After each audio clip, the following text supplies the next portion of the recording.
Everybody, welcome to Wine Wednesday. Kevin and Robin here, and no surprise, we're back in the Loire Valley again this week. Hey, why not? Told you it's one of my favorite regions at the moment. So yeah, well, we're really driving home the message, though, right? I mean, I think there's so much fun new stuff in the Loire, and I think these Holy Snail wines are right at the front of fun, delicious, drinkable, great value wines. Didn't even need my corkscrew this week. I really had to convince you of that one. I know. Kept trying to bring it out. Yeah, I love these wines. I mean, we're right in the middle of the Loire Valley. Thank you. You're welcome. In the region of Touraine, they're fifth generation winemakers. And Thierry's at the helm, the son now. They're named after his father. And they really are kind of focusing on Sauvignon Blanc for a lot of what they do. 80% of the region itself is really focused on Sauvignon Blanc. Right. But outside of that, they do a little bit of Chardonnay and then this super cool rosé as well. Yeah, I mean, Sauvignon Blanc, this is the home, right? This is this is where Sauvignon Blanc came from. I think a lot of people who drink Sauvignon Blanc today probably maybe know it more from New Zealand, because New Zealand's kind of taken that grape variety and made it their own and really pushed it out there to the world.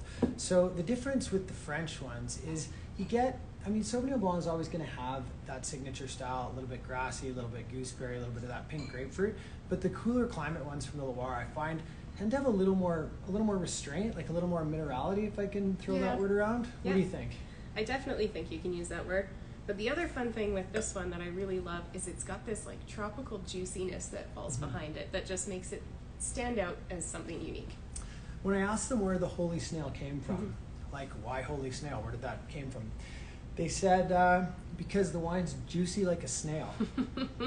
That's it. That's the only explanation I got. And you know, we spent a little bit of time in France and Burgundy, and sure, snails are juicy, but I'm not sure I would have named a label after it.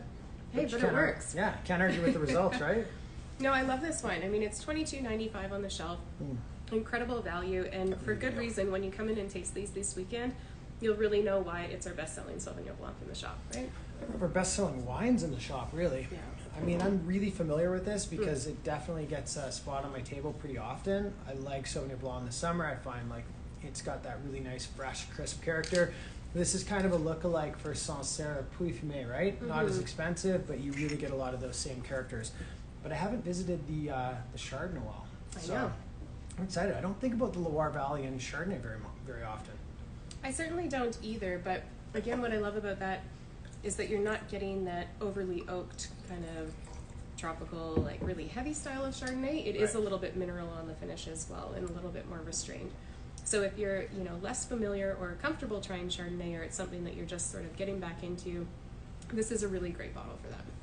Yeah, I mean, I'm kind of getting priced out of the Burgundy. Definitely on the Monday nighters anyway. White Burgundy is getting to be a little more of a specialty wine, but I like the way this is put together. It's got a more of a chiseled character to it, right? It reminds me a little bit like it even could come from Chablis. Yeah. It has that more like stoniness kind of. It's not a fat wine. It's not heavy and rich and oaky and kind of like big and voluptuous. It's definitely, you can feel that it's from a cooler site. It's kind of slatey and lean. Yeah, and then it's got a little bit of that kind of like apricot aroma to it too, a little bit more stone fruit. Yeah, I'm loving these wines. Dynamite. And $22? Again, $22. And it's also in our little pack if you want to try a few other things. No, you were trying to explain this pack to me a little earlier. I don't know if I fully understand what you did here. So why don't you take it away on the pack, and I'm going to sip on this Chardonnay. Well, we are in the first week of spring officially, and what happens in spring? All the birds and the bees come out, all of God's creatures, great and small, including wine. All right, and? So we've got 2 spring whites, 2 rosés, and then 2 barbecue-friendly reds, because I know I busted out my barbecue this week when the sun was shining, patio, first week of spring, and I think you should do the same. All right. So it's your spring pack, but it's got an animal theme. It's got a little because the animals come out in spring. I don't know. Why not? How much is it? $120. 120. 6 bottles away. All right. Well, that part I like. Can't argue with that. And you got some great wines in there. So. We do. The Malaya Verdejo and Sauvignon Blanc. So again, something kind of like crisper, leaner, really meant to sip on the patio. This is a cool little wine, all organic, vegan friendly. They have the little bee on there because they really use the bees in the vineyards for spontaneous fermentation and transferring of yeast, and they really try and embrace the environment. So again, All about the bees. Love it. Love it. Holy Snails Chard, which you're a little more familiar with now. Yeah, got it in the glass. Liking it. And the Famille Laplace, this little rosé, is dynamite. Three little It pigs. is delicious. It is an adorable little bottle as well.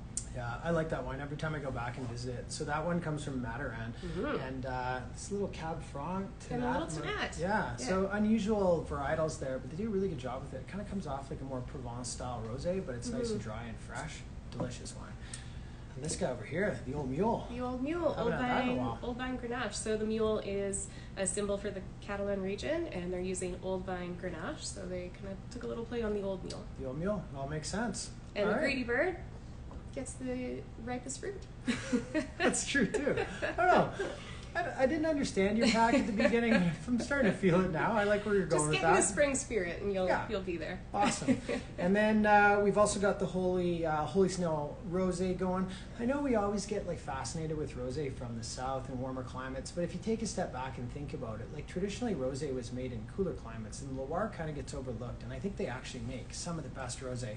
That's Cab Franc and Gamay, right? Yeah. So you get like that little freshness from the Cab Franc, and then a little bit of the fruit from the Gamay, and it's just a great little springtime wine. So $22 again, right? I know. Across the board, you Yeah. can't go wrong. Come in. They'll all be open this weekend. If you want to get in the spring spirit, there's a few tickets left to our Rosé Festival. Oh, First yeah. festival of the year coming Nice. at you this May. So Awesome. hop online, get your tickets before they're gone, and come in and try some wine. All right. Thanks very much. We'll hope to see you all on the weekend.